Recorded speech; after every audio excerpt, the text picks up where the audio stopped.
معي من العاصمة الأردنية عمان الفنانة الفلسطينية الشابة بيان زريقات حديث السوشيال ميديا في المغرب. بيان، مرحبا بك. المنتخب المغربي دخل قلوب الكثيرين عبر العالم من خلال تألقه في مونديال قطر، وأنت بيان دخلت قلوب المغاربة ومحبي أسود الأطلس من خلال هذه الرسومات الجميلة والمعبرة. هل كنت وأنت ترسمين تلك الرسومات تتوقعين هذا الصدى الأكثر من إيجابي لها هنا في المغرب بيان؟ السلام عليكم. أولا شكرا على الاستضافة لكم.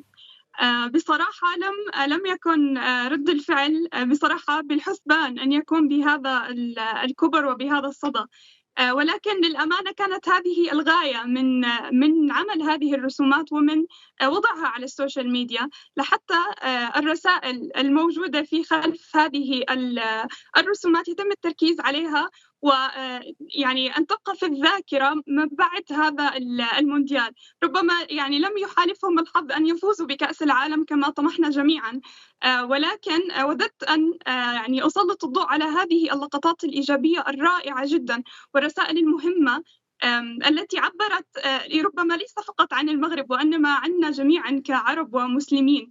فشعرت بفخر كبير جدا وأنا أشاهد هذه اللقطات، فوددت أن أوثقها وأن أضعها على السوشيال ميديا، وسعيدة جدا بصراحة لكيف تقبلها هذا الشعب المغربي العظيم، يعني واحتفى بها ووصلت يعني لما وصلت له.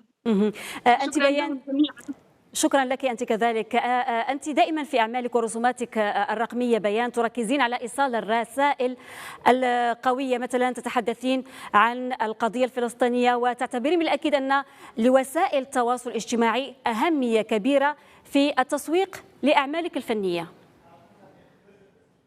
نعم، بصراحة كوجودي على هذه الأرض كإنسان، أرى الفن ليس فقط مجرد يعني عمل أو وسيلة عادية للتعبير عن الشعور فقط، وإنما كما قلت أنا أحب التركيز دائما على الرسائل المهمة التي وجدنا على هذه الأرض من أجلها.